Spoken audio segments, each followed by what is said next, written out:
అసలు ఇరాన్ ను అమెరికా ఎందుకు టార్గెట్ చేస్తుంది? ప్రపంచం మొత్తం ఇప్పుడు ఒక్కటే ప్రశ్న, ఇరాన్ మీద అమెరికా ఎందుకు ఇంత కోపంగా ఉంది? అసలు ఇజ్రాయెల్ వెనుక అమెరికా నిలబడడం వెనుక ఉన్న అసలు మాస్టర్ ప్లాన్ ఏంటి? ఈ గొడవ వల్ల సౌదీ, దుబాయ్ బిజినెస్ సామ్రాజ్యాలు కూలిపోతాయా? అసలు ఏం జరుగుతుంది? ఈ వీడియోలో సింపుల్ గా చెప్పడానికి ట్రై చేస్తాను. ఫస్ట్ పాయింట్, అసలు మూలం మూడు తలల పాము అంటే ప్రాక్సీ వార్. ఇజ్రాయెల్ ను నేరుగా కొట్టడం కంటే దానికి చుట్టుపక్కల ఉన్న హమాస్, హిజ్బుల్లా, హౌతీలు నిరంతరం అటాక్ చేస్తూనే ఉన్నారు. సో వీటన్నిటికీ వెనుక ఉంది ఎవరు? ఇరాన్. సో వీటన్నిటికీ సపోర్ట్ చేసేది ఇరాన్. పాయింట్ ఏంటంటే, ఇరాన్ నుంచి సపోర్ట్ అందకపోతే ఈ మూడు గ్రూపులు బలహీనపడతాయి.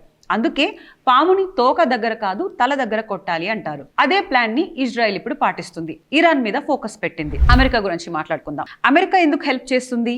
The give and take policy అన్నమాట. ఏ దేశమైనా ఇంకో దేశానికి ఊరికే సపోర్ట్ చేయదు కదా. ఇక్కడ రెండు కారణాలు ఉన్నాయి. Defence and technology. ఇజ్రాయెల్ దగ్గర ప్రపంచంలోనే అత్యుత్తమ డిఫెన్స్ టెక్నాలజీ ఉంది, అది మనందరికీ తెలిసిందే.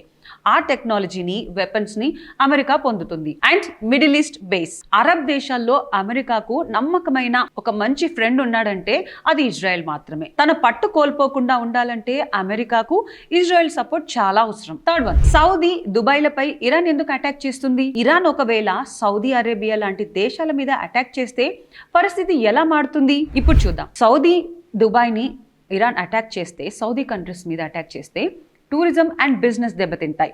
సౌదీ, దుబాయ్ ఇప్పుడు కేవలం ఆయిల్ మీద మాత్రమే కాకుండా టూరిజం మరియు ఇంటర్నేషనల్ బిజినెస్ మీద ఆధారపడుతున్నాయి.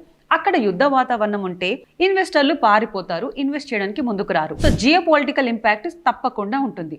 సౌదీ బిజినెస్ దెబ్బతింటే వాళ్ళు అమెరికా మీద కోపడడానికి కూడా అవకాశం ఉంటుంది. ఇదంతా ఇరాన్ వల్లే జరుగుతుందని చెప్పేసి అమెరికాకు సపోర్ట్ కూడా చేయవచ్చు.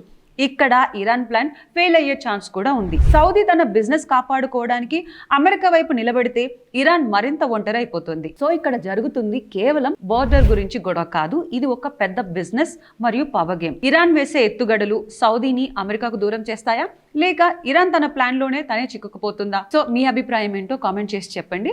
నెక్స్ట్ వీడియోలో మళ్ళీ కలుద్దాం. See you again.